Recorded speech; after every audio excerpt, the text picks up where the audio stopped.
si j'ai trouvé grâce à tes yeux, ne me prive pas ta gloire, ne me prive pas ta gloire. J'aimerais que cela soit la prière de quelqu'un ce soir, que tu ne sortes pas de ces lieux sans pourtant voir la main de Dieu, sans pourtant voir la gloire de Dieu. Est-ce que quelqu'un peut acclamer le Seigneur? Est-ce que quelqu'un peut s'élever? Ensemble, nous allons acclamer le Seigneur. Est-ce que tu peux laisser ta chaise et ensemble avec toi, nous pouvons célébrer le Seigneur? Est-ce que quelqu'un peut célébrer le Seigneur avec moi? Je ne sais pas pourquoi tu acclames Dieu, mais ta bouche reste fermée. Seigneur, permets que nos bouches s'ouvrent. Permets que la bouche de quelqu'un s'ouvre. Est-ce que quelqu'un peut acclamer le Seigneur?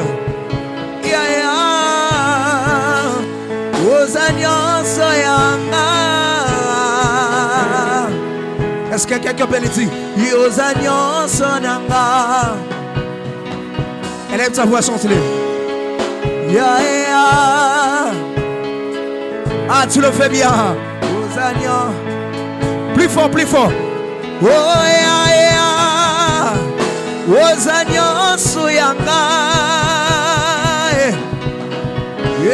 botikelanga mananga, botikelanga Yesu nanga, epoyaza nyoso, iote nyoso, dile, oh ya ya,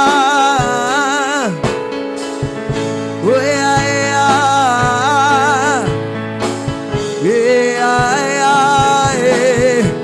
yendele liboso pe asuka yoza nyonso ya ya oh ya ya sadekade bradekadia sutelevedea. Est-ce que quelqu'un peut acclamer le Seigneur? Gloire à Dieu, gloire à Dieu, gloire à Dieu. Amen. Amen. Est-ce qu'on est dans la joie ce soir? Est-ce qu'on est dans la joie d'être en présence de Dieu? Alors rapidement, prenons nos Bibles. Prenons nos Bibles dans Colossiens chapitre 1 verset 18. J'ai là beaucoup de textes, mais nous allons lire quelques-uns et puis nous allons partager la pensée de Dieu. Colossiens chapitre 1 verset 18. Est-ce que nous sommes là? Bon, demande à ton voisin, tu n'as pas la Bible, pourquoi? Demande-lui, il n'a pas la Bible, pourquoi? Bon, nous n'avons pas de téléphone. Nos téléphones sont où? C'est à la charge. Parce que your téléphone est sur charge point. Pour ça, il y a TikTok. Et ça, c'est pour la Bible. Si tu as la donnée de consommation à batterie na biso, tu as TikTok 75%, Facebook 65%, mais Bible, musubutu nane Bible gute banda kontete. Po banda chango afongola ngote. Bomoni message wana o ba ficha wana soki o installer application sika. Il faut nous configurer ba bisu ba Bible na boto okuta bona niveau wana. Parce que banda ba chela ngo na utatanga ngote. Vraiment, que Dieu nous fasse grâce, que nous apprenons à lire nos Bibles. Amen. Alors, tiens ta Bible, toi qui as ta Bible, Colossiens, chapitre 1, le verset 18. Qu'est-ce que la Bible dit? La Bible dit, il est la tête du corps de l'Église. Il est le commencement, le premier-né d'entre les morts, afin d'être en tout le premier. Nous prenons le deuxième texte.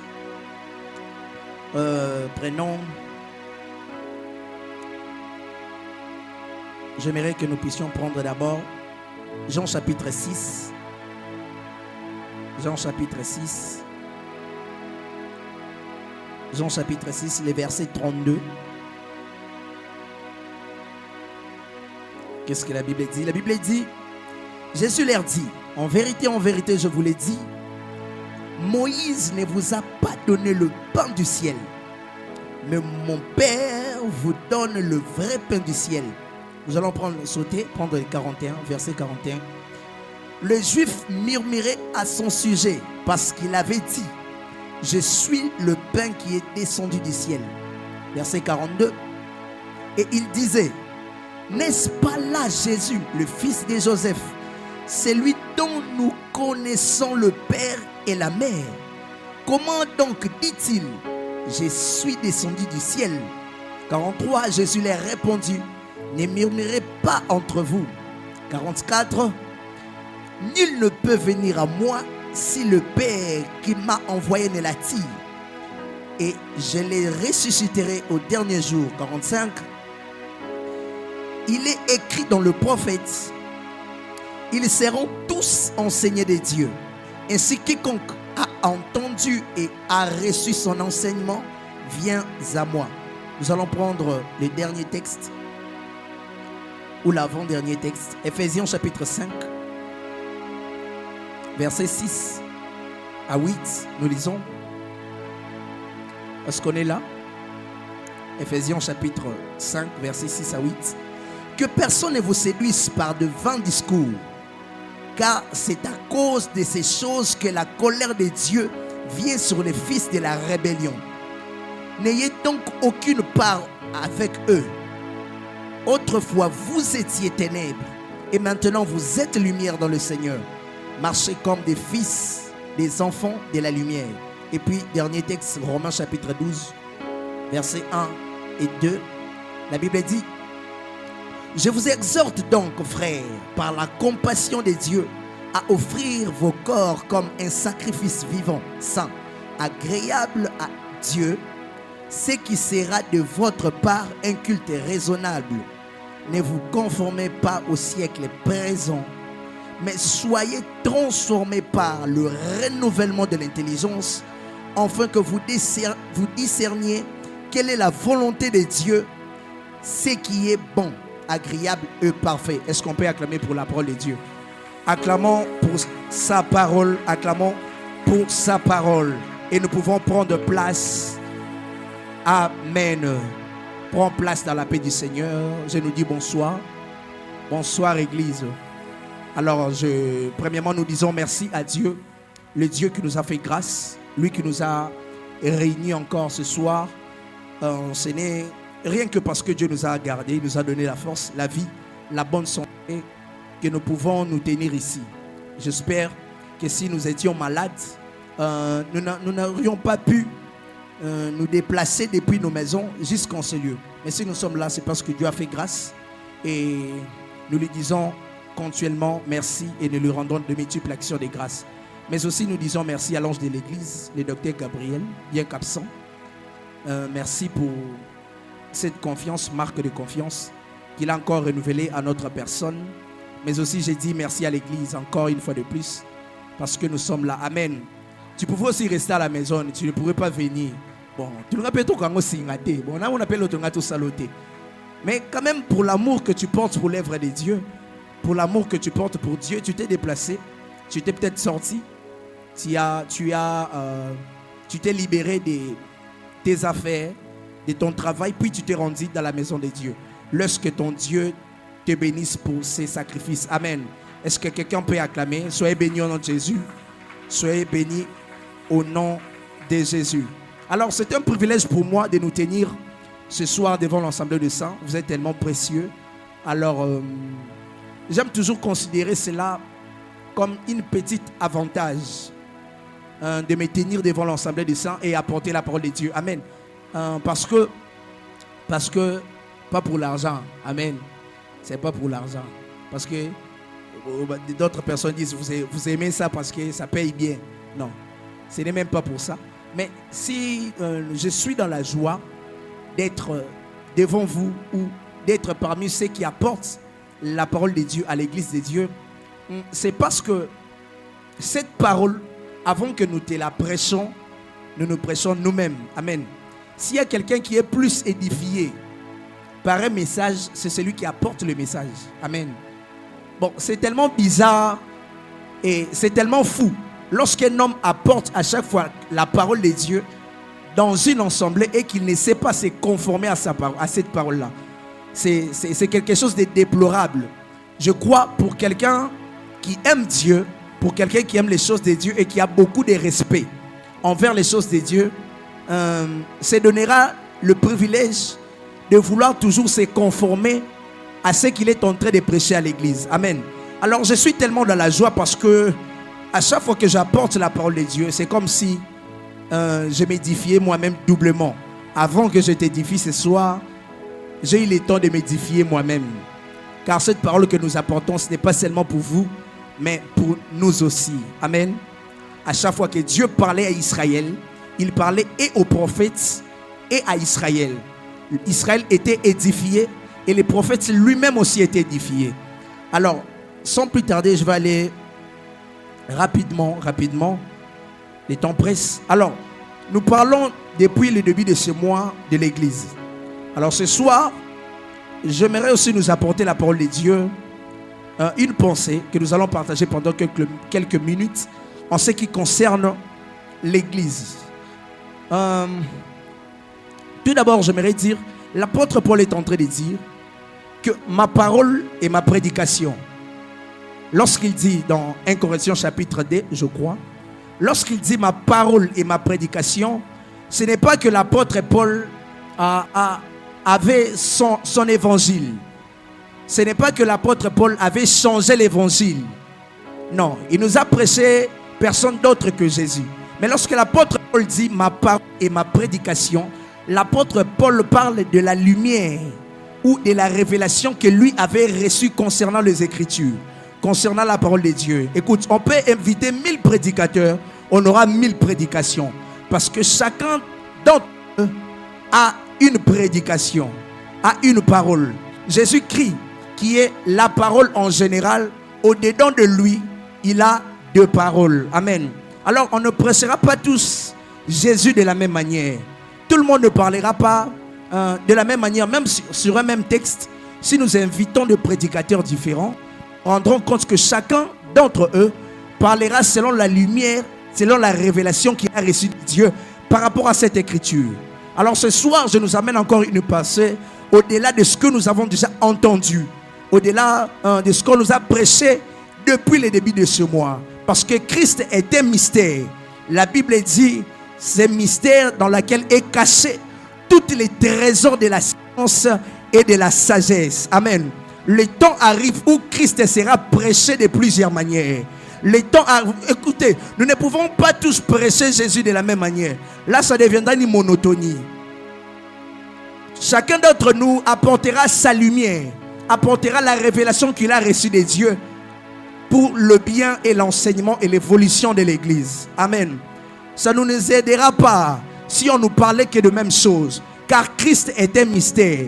Et dans le domaine des mystères, il est impossible que chaque personne puisse percer les mystères de la même manière. Même tous les prophètes dans l'Ancien Testament qui ont eu à voir la gloire de Dieu n'ont tous pas vu la gloire de Dieu de la même manière. Il y a d'autres qui ont vu 4 personnes. L'un qui avait le visage d'un aigle, l'autre avait le visage d'un lion, l'autre avait le visage d'un homme et l'autre le visage d'un taureau. Mais il y a aussi un autre prophète, lui quand il regardait, il ne voyait qu'une seule personne, mais qui avait 4 figures. Cela veut dire que tout un chacun a reçu de manière particulière la révélation du Seigneur. Mais tous, personne d'entre eux n'est à côté. Amen. Non, tous disent des choses qu'ils ont vues. Dieu, on ne peut pas les comprendre. Dieu, on ne peut pas les comprendre. Alors, il faut que nous les prêchons de différentes manières. Alors, nous sommes en train de parler de l'église. Alors, nous devons savoir déjà quelque chose sur l'église. Ce vent me dérange un peu. Ça me dérange, s'il vous plaît.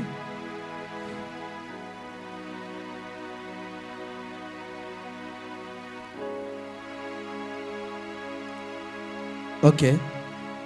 Depuis le début de ce mois, nous parlons de l'église. Alors, ce que nous devons retenir ou savoir de l'église, peut-être que ça a été déjà dit.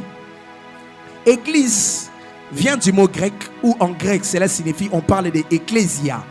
Ecclésia qui vient de 2 mots. On parle de ek, qui veut dire hors de. Ecclésia vient de 2 mots. Ek, qui veut dire hors de. Ecclésis, qui veut dire appel. Amen. Donc cela veut dire, si nous pouvons définir ou parler l'église dans un terme plus court, on dira que l'église veut dire appeler hors d'eux. Amen.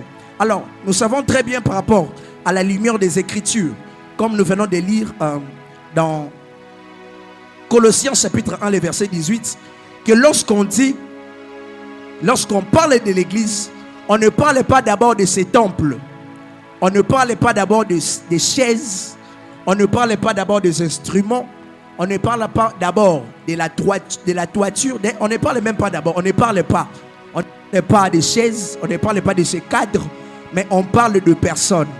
C'est toi et moi qui sommes l'église. Amen. L'église n'est pas ce lieu.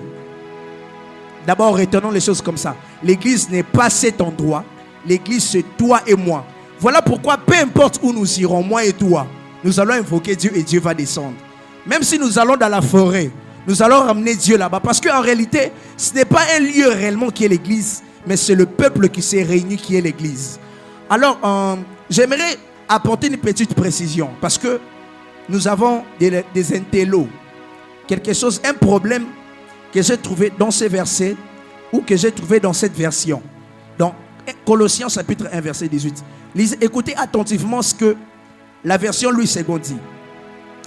Colossiens chapitre 1 verset 18. Il est la tête du corps de l'église. Arrêtons-nous là. Il est la tête du corps de l'église. Alors, déjà, ces versets, du point de vue orthographe, a un problème. Mais je n'aimerais pas que lorsqu'un jour quelqu'un finira par découvrir cela, qu'il reste de l'ignorance. Lorsque j'ai dit le sac de frère Meshach, ça ne veut pas dire que frère Meshach c'est un sac. Non, ça veut dire que le sac appartient à frère Meshach. Je ne sais pas si je me fais comprendre. Quand je dis le cahier de la sœur Justila, c'est son cahier. Il n'est pas le cahier. Alors, lorsque nous lisons ce verset, nous avons l'impression que quand on dit le corps de l'église, c'est comme si l'église était un être ou une entité, mais qui a un corps, qui a un corps. Mais en réalité, ce n'est pas ça.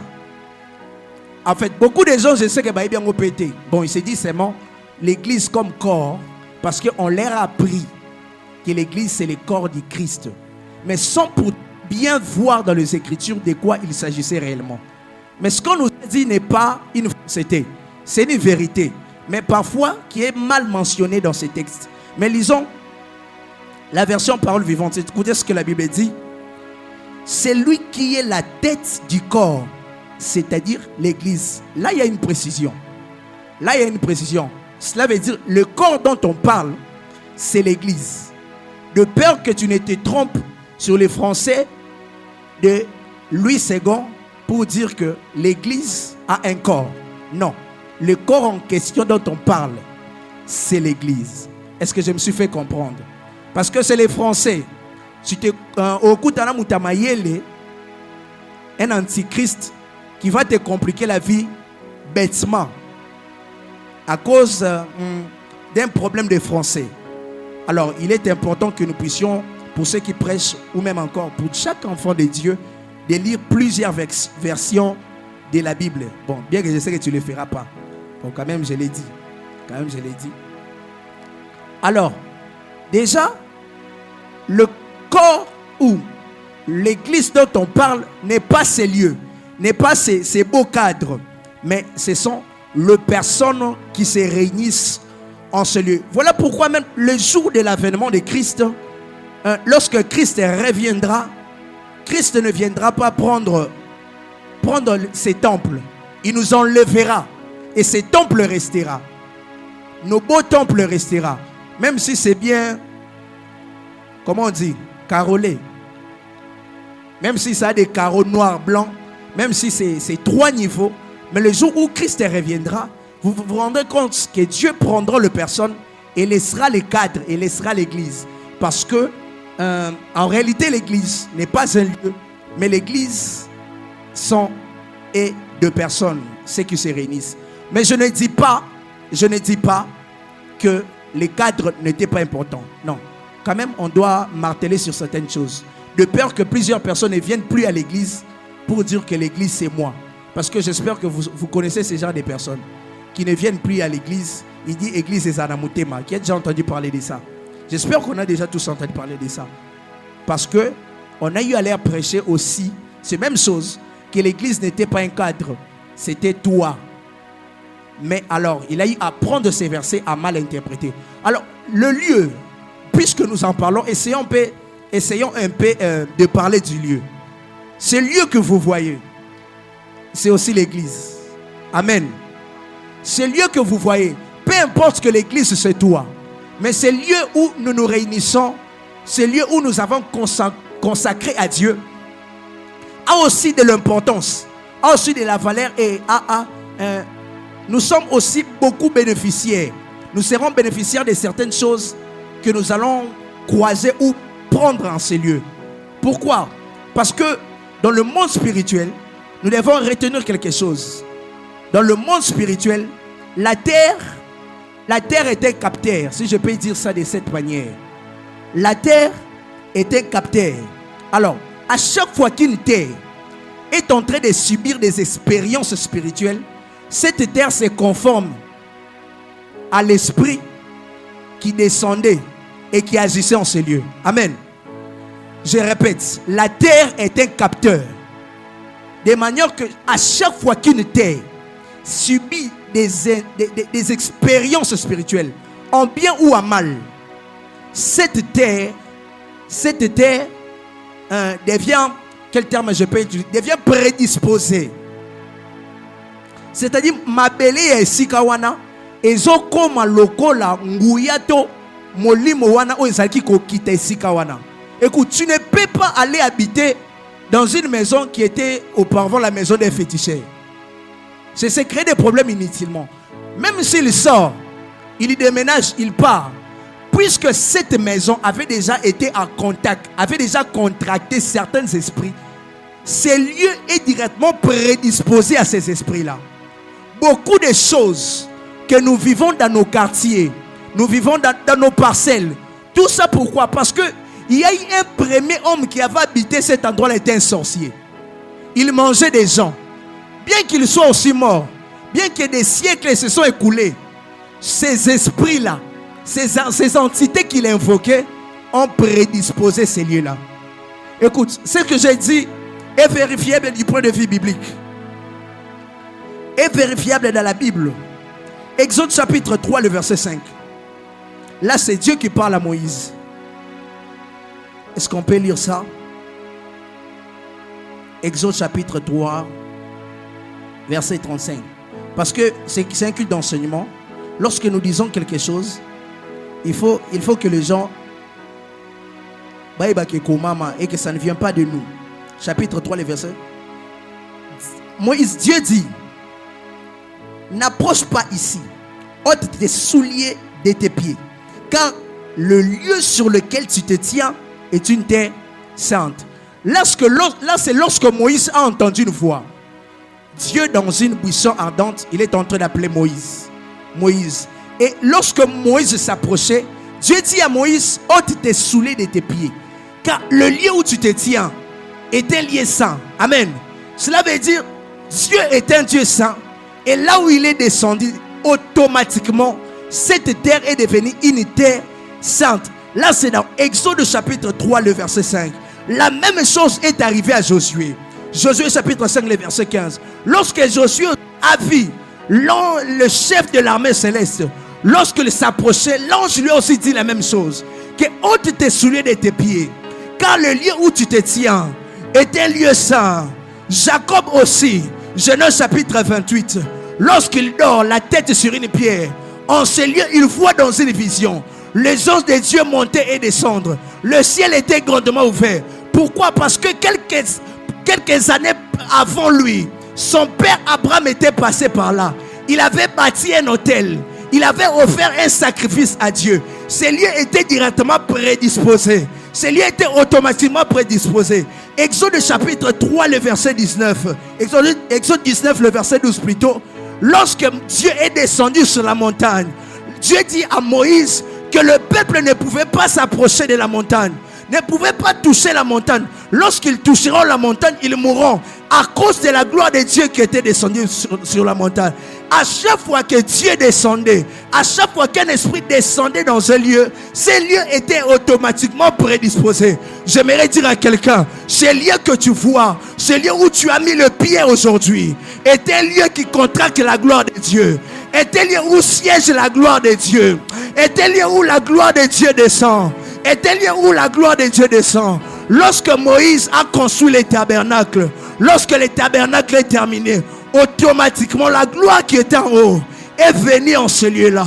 Le tabernacle ne pouvait plus être touché. Celui qui touchait brusquement au tabernacle mourait. Parce qu'en réalité, le trône de Dieu ne peut pas être touché. Satan a osé, il a été précipité. Lorsqu'aussi un homme tente sur la terre de toucher au tabernacle, cet homme est automatiquement frappé. Lorsqu'un lieu contracte un esprit, elle est automatiquement prédisposée. Et chacun, vous verrez que chacun de ces personnes a reçu quelque chose dans ce lieu-là. Je prie et je déclare ce matin qu'en venant en ce lieu, que tu obtiennes réellement ce que tu es venu chercher. Le lieu que vous voyez, est aussi prédisposé en esprit. Quelqu'un me dira que c'est l'Ancien Testament. J'aimerais te dire, cela s'est passé aussi dans le Nouveau Testament. Jean chapitre 5, le verset 4. À chaque fois qu'un ange descendait dans l'eau, la Bible dit que celui qui s'est jeté en premier obtenait la guérison. Ce lieu aussi a aussi fréquenté des anges. Il y a eu des gens qui ont reçu la guérison en ce lieu. Il y a eu des gens qui ont reçu la guérison en ce lieu. Je prie ce soir, puisque cette terre a déjà été touchée par un ange de guérison, que toi qui es venu ici malade, que tu reçois ta guérison au nom de Jésus. Reçois ta guérison au nom de Jésus. Oh, j'aimerais dire à quelqu'un, ce lieu a déjà donné des mariages à plusieurs. Alors à toi qui cherches le mariage, en sortant de ce lieu, rentre avec ton mariage au nom de Jésus. Oh, ce que tu n'as pas reçu ailleurs, tu peux les recevoir en ce lieu. Parce que le même Dieu qui te bénira, le même Dieu à qui tu es corps du Christ, c'est le même Dieu qui descend en ce lieu. Est-ce que tu peux me donner un amen? Est-ce que tu peux me donner un amen? Reçois ce que tu cherches au nom de Jésus. Reçois ce que tu cherches au nom de Jésus. Ce que la maison ne peut pas te donner, écoute, ce lieu peut te l'accorder. Peu importe la valeur que l'homme a aux yeux de Dieu, ce lieu reste un lieu consacré à Dieu. Écoute, tu blagues avec ce lieu, tu meurs. Tu blagues avec ce lieu, tu meurs. Mais les jours où ils oseront vraiment de défier Dieu, écoute, à chaque fois qu'un homme est tenté, on a pris l'arche, on a mis devant Dagon. La statue de Dagon a été brisée. La statue de Dagon était tombée. Écoute, celui qui s'élèvera, je m'adresse aux sorciers. Les sorciers qui oseront, ils seront frappés par les dieux de ce lieu au nom de Jésus. Que tes limites tombent au nom de Jésus. Que tes limites tombent au nom de Jésus. Lorsque l'arche est entrée dans l'eau, la Bible dit que les Jourdains s'est séparés en deux. Je prie ce soir que la gloire qui demeure dans la maison de Dieu, la gloire qui demeure dans la maison de Dieu, prend place dans ta vie au nom de Jésus. Que tes limites soient brisées. Que tes limites soient brisées. Que tes limites soient brisées. Que tes barrières s'écoulent. Ce qui t'empêchait d'aller de l'autre côté te libère au nom de Jésus. Donne-moi un amen. Donne-moi un amen. Nous continuons. Nous continuons.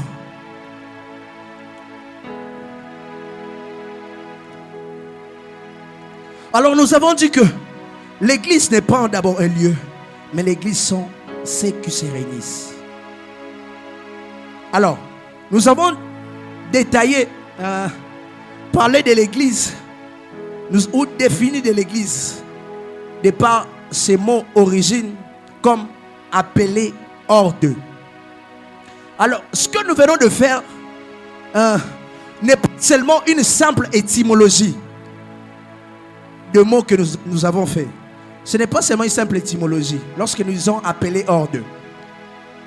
Mais ce que nous venons de découvrir là, c'est nous venons de trouver une caractéristique qui définit vraiment l'église. Appelé hors d'eux n'est pas seulement une simple étymologie. mais tout une caractéristique qui définit réellement l'église. Numéro 1. D'abord, nous avons défini l'église comme appelée hors d'eux. Numéro 1. On est membre de l'église par appel. Première des choses, on est membre d'une église par appel. Alors, ce qui est à comprendre, c'est quoi l'appel? C'est quoi l'appel? C'est là où nous avons lu dans Jean chapitre 6, le verset 32 au début. Jean chapitre 6, le verset 32. Essayons un peu de revoir ce que la Bible dit. Jésus leur dit, en vérité, je vous l'ai dit, Moïse ne vous a pas donné le pain du ciel, mais mon Père vous donne le vrai pain du ciel. Là, c'est le verset 32. Écoutez ce que dit le verset 41.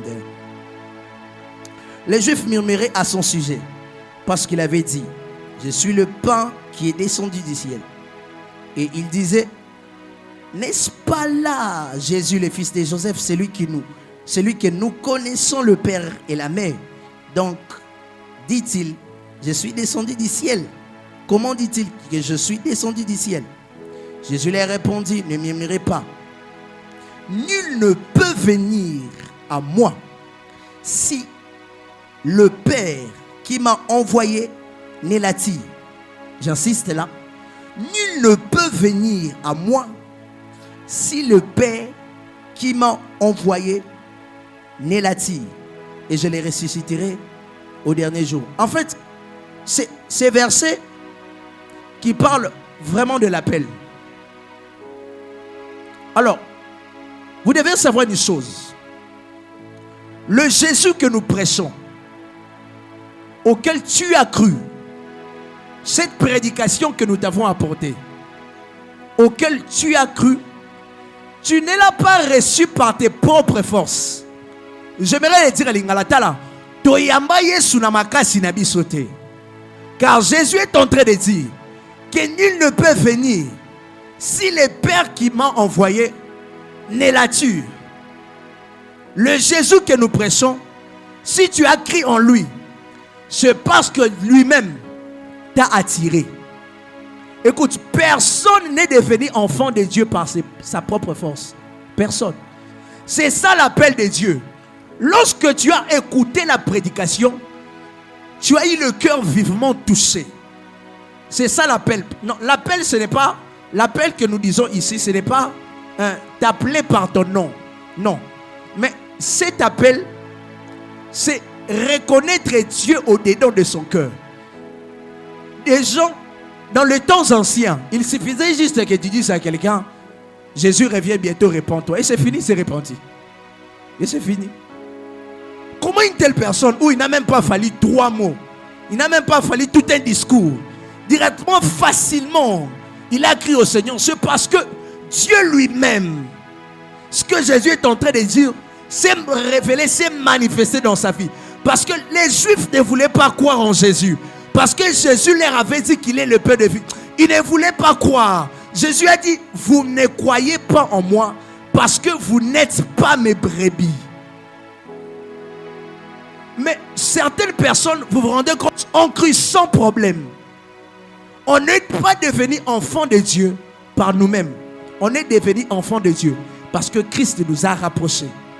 Il est écrit par le travail de ton sang dans Ésaïe, tu as rapproché le peuple de toute nation. J'espère que si nous avons déjà lu ces choses. Personne n'est devenu enfant de Dieu par ses propres efforts. Si nous sommes aujourd'hui, nous autres aujourd'hui, nous avons cru au Seigneur Jésus. Écoute, la même prédication qu'on t'a prêchée, ça se prêche jusqu'aujourd'hui. Mais comment se fait-il? Il y a toujours certaines personnes qui n'ont toujours pas cru. C'est parce que toi, tu as été appelé. C'est parce que toi, tu as été rapproché. On devient membre d'une église que par appel. On devient membre du corps du Christ que par appel. Que par élection. Par rapprochement de Dieu lui-même.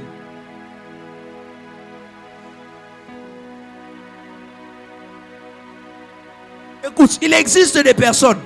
A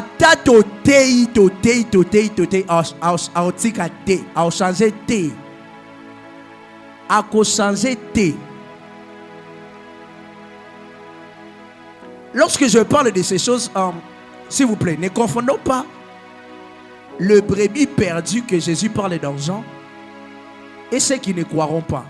C'est des choses différentes. Parce qu'il existe des brebis perdus. Cela veut dire une personne, amen. Lui, c'est un brebis perdu. C'est un brebis qui est perdu. Jésus-Christ en parle aussi. Il dit, mes brebis écoutent ma voix et ils viendront. Amen. Là, ce sont des brebis perdues. Mais lorsque je parle de ces choses, d'ailleurs, je fais directement à l'allusion à la guerre de descendance qui existe. Savez-vous qu'il existe une guerre de descendance? Parce que ce sont là de personnes qui ne croiront pas en Jésus. J'ai noté les versets quelque part.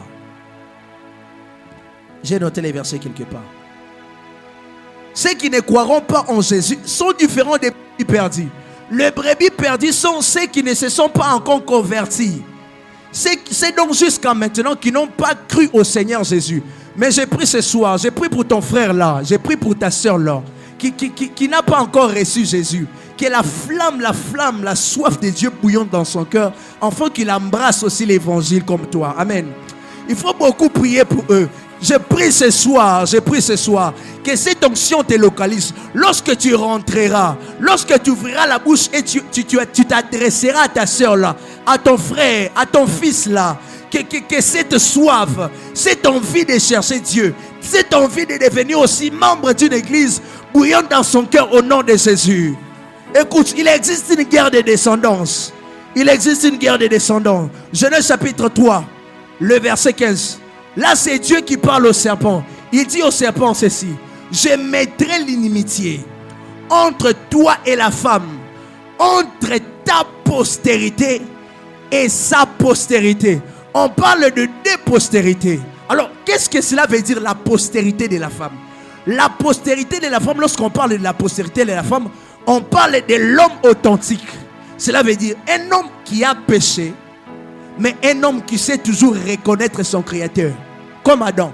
Adam avait péché, mais il pouvait encore entendre la voix de Dieu. Il pouvait encore savoir, ça c'est Dieu qui m'appelle. Lorsque Dieu est venu dire Adam, où es-tu? Adam a reconnu la voix de Dieu. Bien qu'il avait déjà péché, bien qu'il avait déjà découvert qu'il était nu. Amen. Bien que le péché était déjà entré en lui, mais Adam pouvait encore entendre la voix de Dieu. Et lorsqu'on parle de la postérité, ou bien lorsqu'on parle d'Adam, Adam n'est pas une personne, Adam c'est une race. Adam c'est une race de personnes. Voilà pourquoi lorsque Adam a péché, il n'a pas péché seul. Il a péché avec nous tous. Parce que Adam veut simplement dire homme. Et Adam devant Dieu représentait toute l'humanité. Voilà pourquoi le châtiment d'Adam était beaucoup plus difficile. En péchant, il a péché avec toute une race. Amen. Et lorsqu'on parle de la postérité de la femme, on parle d'une race de personnes. On parle d'une descendance.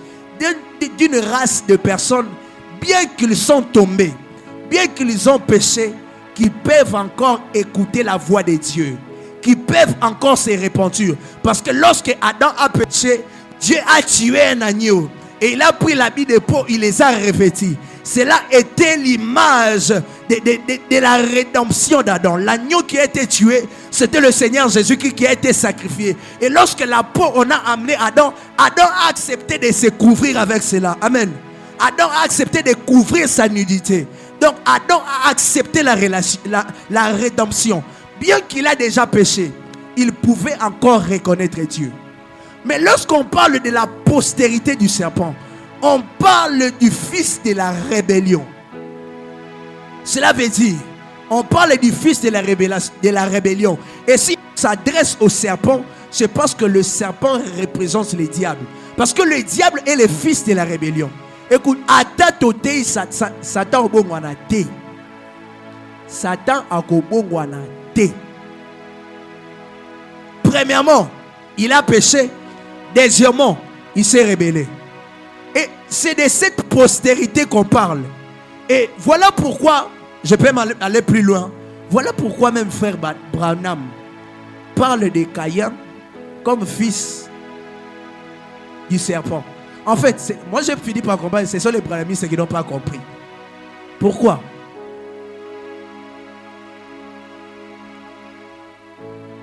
Caïn s'est retrouvé avec la sémence du serpent. Pas parce qu'il est né du serpent. Non. Parce que Caïn, premièrement, a péché. Et deuxièmement, il s'est rébellé. Écoute, Caïn a refusé la rédemption. Caïn a refusé la prédication. Est-ce que vous savez que Caïn a été prêché? Dieu lui-même avait prêché Caïn. Lorsqu'il lui dit, pourquoi ton cœur est-il, pourquoi ton visage est-il abattu? Certainement, si tu agis bien, tu relèveras ta tête. Si tu agis mal, les péchés se couchent à ta porte et ses désirs se porteront vers toi. C'était toute une prédication, mais Caïn avait refusé.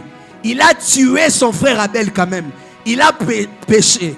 Et lorsque Dieu lui a maudit d'être errant et vagabond sur la terre, Caïn s'est rébellé. Il est parti habiter dans la terre de Nod. Lorsque vous lisez, si vous prenez le dictionnaire, Nod veut dire terre des exilés. Déjà entre parenthèses, comment se fait-il que l'homme n'avait habité qu'en Éden, mais la terre de Nod avait déjà un nom? Nous fermons la parenthèse. Mais deux choses, Caïn a péché, il a refusé de se repentir et il s'est rébellé. Alors, voilà pourquoi le frère Branham dit que Caïn est le fils du serpent. Pourquoi? Parce que la même sémence que le diable avait de ne pas vouloir se repentir, de se rebeller, s'est retrouvé aussi dans Caïn. Amen. Et jusqu'à nos jours, puisqu'on parle de la descendance, ça veut dire ce genre de personnes existent jusqu'à nos jours. Écoutez, il y a des personnes qui sont humains de manière physique, de manière visible, mais en eux, ils portent la sémence du serpent, c'est-à-dire des gens qui ne croiront jamais en Jésus. Ta ezana batuba boya Yesu tia kufi aboyi. Aboyi kodima Yesu aboyi. Pourquoi? Parce que l'église est une assemblée des appelés.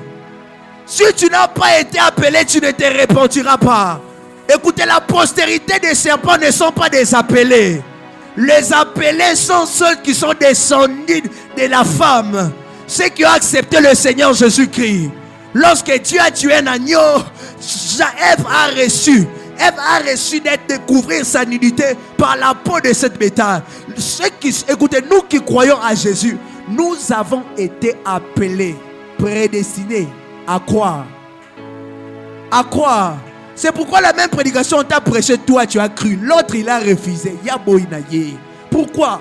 Écoute, quand je parle de l'appel ou de la voix de Dieu, ce n'est pas cette prédication que je suis en train de prêcher, mais c'est la voix qui te parle après avoir écouté cette prédication. Vous savez, moi ça m'arrive où on te prêche après, tu sens dans ton cœur que ça écoute. Bon, ou un niveau où quelqu'un sent comme si c'est à lui qu'on s'adressait. Hein? C'est déjà arrivé, non?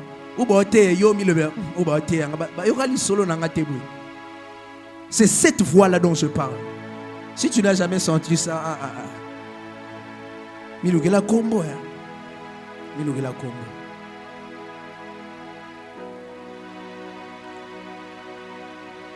Écoute, on est enfant de Dieu parce que nous avons été appelés de Dieu.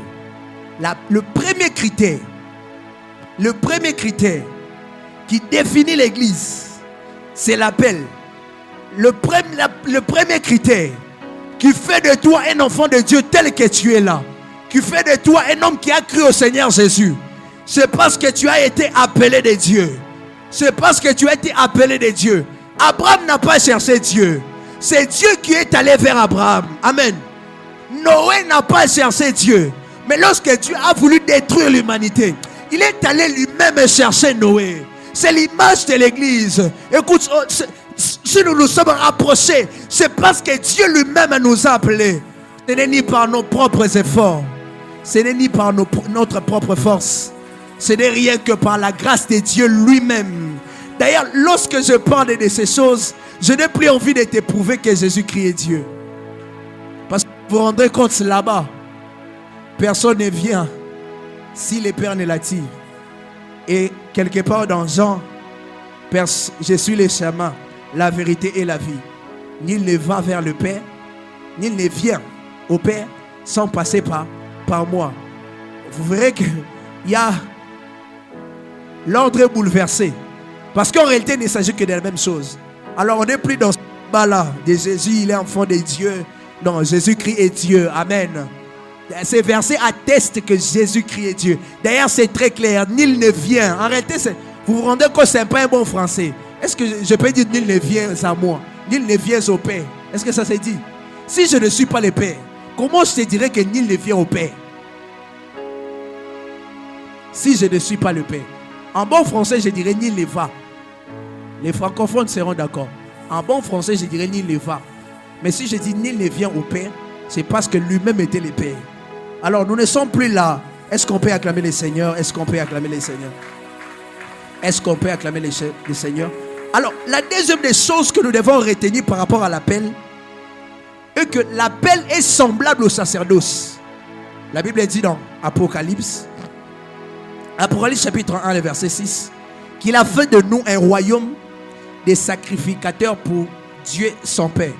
Alors, l'Église est représentée dans l'Ancien Testament aussi comme le sacerdoce. Parce que lorsqu'on parle, il a fait de nous l'Église. Amen. Nous, autrefois qui n'avions pas accès, nous n'avons pas accès. Nous étions dehors. Lorsque la voile s'est déchirée, nous avons eu l'accès. Nous avons aussi le droit d'invoquer Dieu, de chercher Dieu, d'implorer Dieu.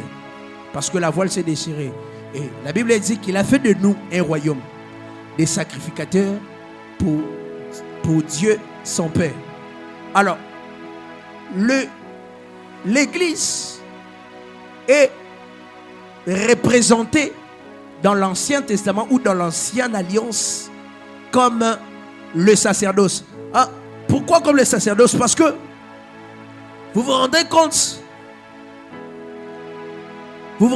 que dans les sacerdoces, on ne s'improvise pas. Amen. Pourquoi je parle du sacerdoce? Parce que le sacerdoce aussi a des critères. Dans les sacerdoces, il existe l'ordre. Même Jésus-Christ, selon l'ordre de Melchisédek. Dans les sacerdoces aussi, il y avait un ordre. Celui de faire selon les modèles. Moïse n'avait pas droit de faire les choses selon ses pensées. C'était fait selon le modèle. Cela veut dire, ce que Moïse avait établi sur la terre, c'est ce qu'il avait aperçu dans le ciel. Amen. Et dans le sacerdoce, on n'improvise pas et on ne s'improvise pas. De même qu'à l'église. Écoute, on ne devient pas membre du corps du Christ par improvisation. Aaron a été établi par Dieu lui-même. Les fils d'Aaron ont été établis par Dieu lui-même. Lorsque le peuple se sent soulevé contre Moïse, son frère et sa soeur, comment c'est possible? Prophète Moïse, souverain sacrificateur Aaron, prophétesse Myriam, pourquoi seulement les hommes de la même famille? Dieu leur avait frappé. Lorsque une famille s'est soulevée contre le sacerdoce, s'est soulevée contre Aaron et sa maison, ce dont Dieu avait choisi pour servir dans le sacerdoce, Dieu les avait frappés. Pourquoi? Parce que dans les sacerdoces, on ne s'improvise pas. Dans les sacerdoces, on n'improvise pas aussi. Écoute, on ne s'improvise pas dans l'église. Puisque les sacerdoces est l'image de l'église, écoute, j'aimerais dire à quelqu'un, à l'église, on ne s'improvise pas. Il y a un ordre. On ne se fait pas membre du corps de Christ parce qu'on le veut. C'est par élection. C'est par appel. Amen. Je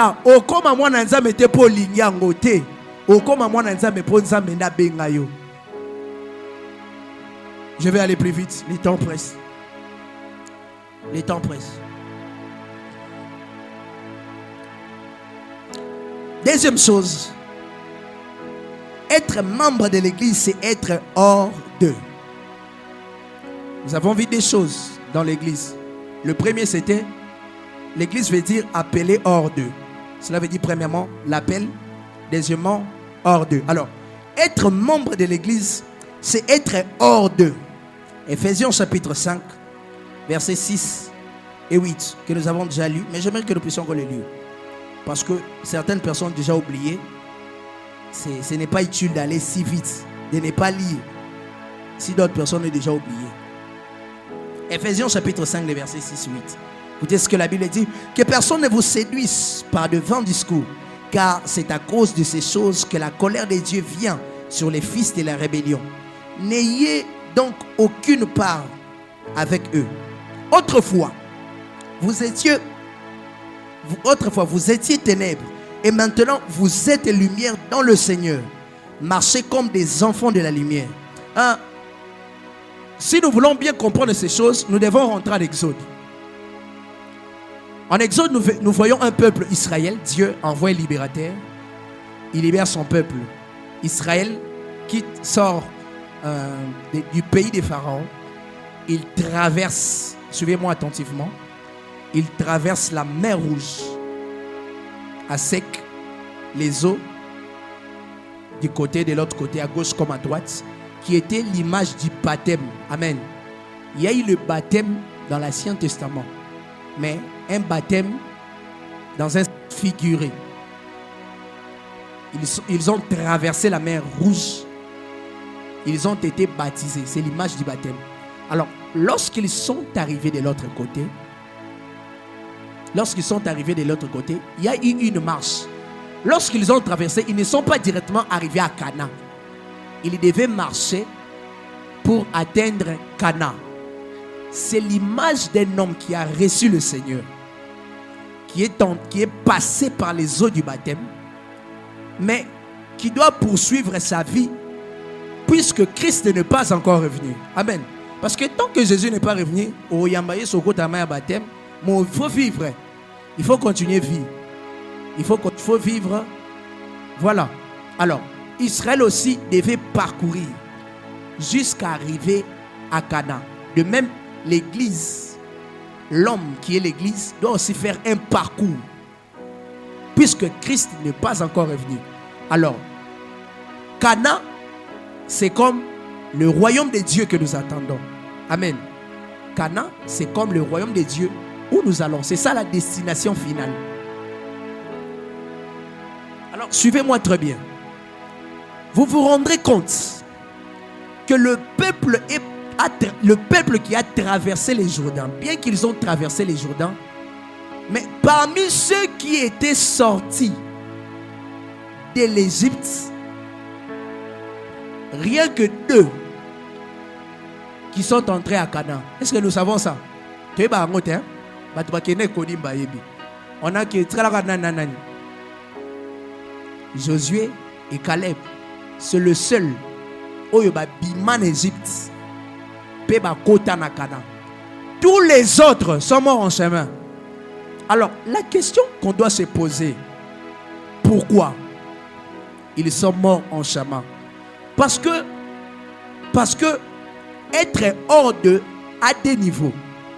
Le premier niveau, c'est lorsque le peuple est sorti de l'Égypte.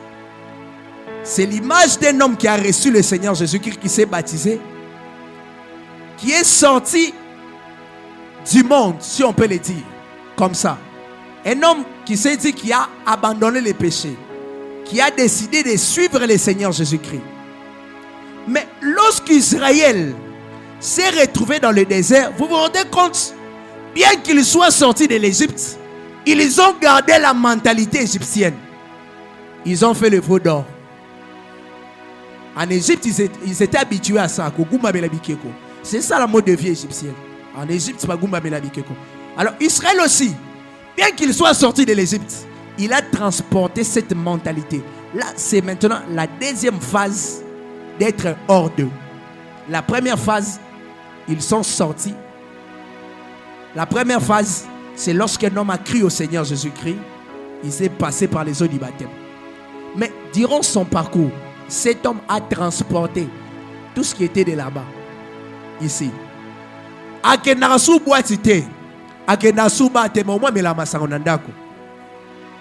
Bon, il s'est quand même dit, je ne mettrai plus jamais le pied là. Mais au moins, il a continué avec cette habitude. Nombreux ont pris la décision. D'ailleurs, c'est ce que même Jésus reproche.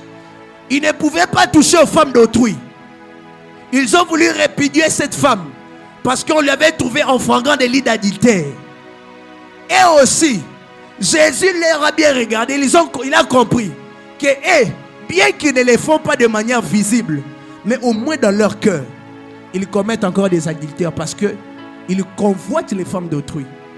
Et c'est ça le cas de plusieurs personnes. Ils ont quitté le monde.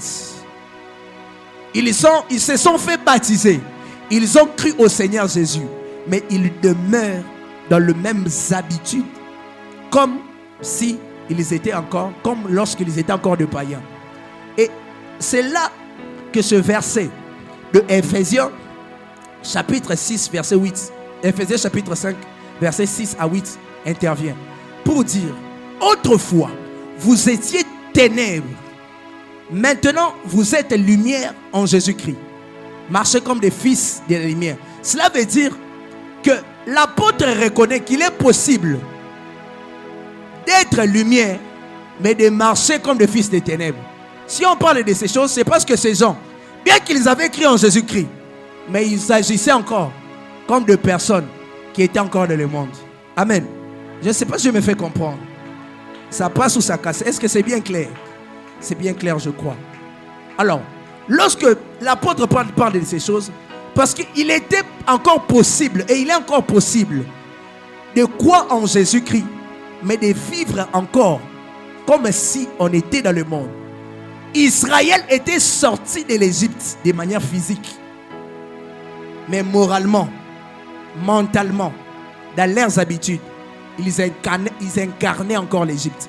Voilà pourquoi, pendant leur parcours dans le désert, Dieu les a tous exterminés. Pourquoi? Parce que on n'avait pas seulement besoin d'un peuple qui est sorti de manière physique, mais un peuple qui répondait aux critères sacerdotaux. Dieu avait donné le décalogue dans le désert.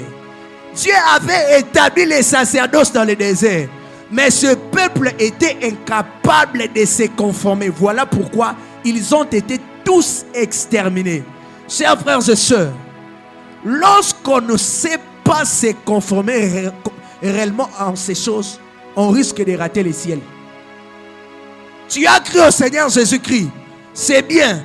Mais lorsque tu ne sais pas te conformer à ce que Dieu veut réellement, tu rateras le ciel. Tu n'atteindras pas la destination. Lorsque tu ne sais pas te conformer aux règles, aux critères sacerdotaux, tu seras rejeté. Lorsque le péché a encore pris place en toi, encore place dans ton cœur, lorsque l'iniquité habite encore en toi, voilà pourquoi Jésus-Christ est en train de dire, ils diront au Seigneur, Seigneur, n'avons-nous pas prophétisé? N'avons-nous pas guéri les malades? N'avons-nous pas fait des miracles? Je leur dirai, je ne vous ai jamais connu. Pourquoi? Dieu n'avait pas seulement besoin d'un peuple qui est sorti du désert, mais Dieu avait aussi besoin d'un peuple qui était bien préparé, qui avait même la morale. Parce que ceux qui sont nés dans le désert ont grandi dans les critères qui répondaient aux règles du sacerdoce. Cela veut dire le peuple n'était pas un peuple terrestre, si on peut dire ça. Un peuple qui n'était pas condamné vis-à-vis aux yeux de l'Éternel. Voilà pourquoi, même lorsque Balaam est en train de prophétiser, écoute, la prophétie de Balaam a traversé des générations. Balaam était en train de voir loin, était en train de voir l'église, mais il prophétisait sur Israël. Il est en train de dire que c'est un peuple qui n'a pas sa demeure parmi les hommes, qui n'a pas sa demeure parmi les nations. Cela veut dire, lorsqu'il les regardait, il ne voyait pas un peuple qui était semblable à tous les autres peuples. L'Égypte, c'est une mentalité. L'Égypte, c'est une mode de vie. Voilà pourquoi la Bible est en train de dire dans Romains chapitre 12, les versets 1 et les versets 2, que soyez plutôt transformés par le renouvellement de l'intelligence. Israël est sorti de l'Égypte, mais il n'avait pas l'intelligence renouvelée. Voilà pourquoi Dieu les avait tous exterminés, de peur qu'ils n'entrent pas à Canaan ainsi. Écoute, lorsqu'on ne sait pas se conformer on ratera le ciel. On ne sera pas membre de l'église. Parce que lorsque Christ reviendra, Christ va enlever l'église. Cela veut dire que c'est l'église.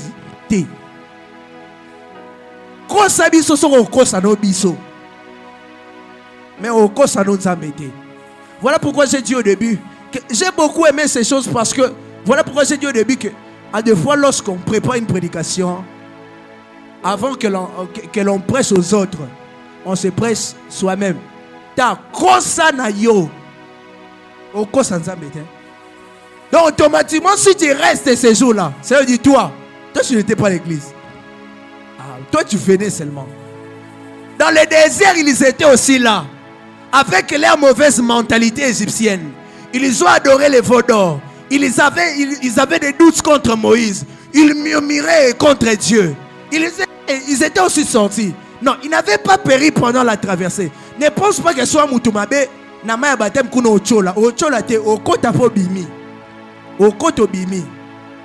Et aussi, ils ont traversé, mais seulement la vie s'est arrêtée dans le désert. Le deuxième critère pour être réellement membre de l'église, corps du Christ, c'est être hors d'eux. Le hors d'eux de tous les deux niveaux. Cela veut dire d'abord, de manière spirituelle, notre esprit qui est régénéré par le baptême, mais aussi l'intelligence qui est transformée, qui est renouvelée. J'espère que je me suis fait comprendre, et j'aimerais aller un peu plus vite. Et lorsqu'on parle de l'intelligence, on parle de l'âme. Plusieurs personnes ont reçu la rédemption, leurs esprits a été renouvelé, mais leur âme est restée le même. Ce soir, le Seigneur doit délivrer ton âme au nom de Jésus. Écoute, ce soir, l'Éternel doit délivrer ton âme au nom de Jésus. Écoute ce que la Bible est en train de dire dans Psaume 120. Nous allons lire cela et prier. Psaume 120.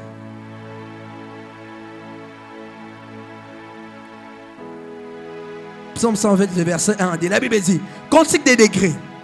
Dans ma détresse, c'est à l'Éternel que j'écris, et il m'exauce. Éternel, délivre mon âme de la l'œuvre mensongère, de la langue des trompeurs. Là, c'est le psalmiste qui est en train de faire une prière. Il dit: délivre mon âme. Écoute, ce soir, ton âme doit être renouvelée. Ce soir, Dieu doit délivrer ton âme. Il dit: délivre mon âme de la lèvre mensongère. Si pour les psalmistes c'était les mensonges, alors pour toi ça peut être une vie de cupidité. Pour toi ça peut être aussi une vie de mensonge, une vie d'escroquerie, une vie de double face. Écoute, ce soir Dieu doit délivrer ton âme au nom de Jésus. Tu as besoin d'être membre de l'église. Tu as besoin d'être réellement appelé église de Dieu. Alors au-delà du baptême que tu as reçu, au-delà du renouvellement de ton esprit, ton âme aussi doit être délivrée. Ton âme doit être délivrée ce soir. Dieu doit délivrer ton âme. Je veux que tu élèves ta voix et que tu pries à Dieu. Seigneur, délivre mon âme. Délivre mon âme. Lorsqu'un homme n'est pas renouvelé, lorsque l'intelligence d'un homme n'est pas renouvelée, il sera toujours en train de retourner vers des choses qu'il avait déjà vomi comme un chien. Ce soir, je prie que la main de Dieu te localise et que ton âme soit délivrée. Et que tes pensées soient renouvelées. Est-ce que quelqu'un peut lever sa voix et commencer à prier au nom de Jésus? Prie à Dieu. Élève ta voix, incline ta tête et prie à Dieu. Que le Seigneur délivre ton âme. Que le Seigneur délivre de ton âme de toute puissance, de la puissance du péché qui le détient encore. Tu as reçu le Seigneur Jésus. Tu as été baptisé de Dieu. Mais le péché ne t'a pas laissé. Ton âme est encore, a toujours des attirances vers des choses que tu ne désires pas. Alors parle à Dieu. Que Dieu te délivre ce soir. Que Dieu délivre ton âme. Il dit: délivre mon âme de la langue maçonnique.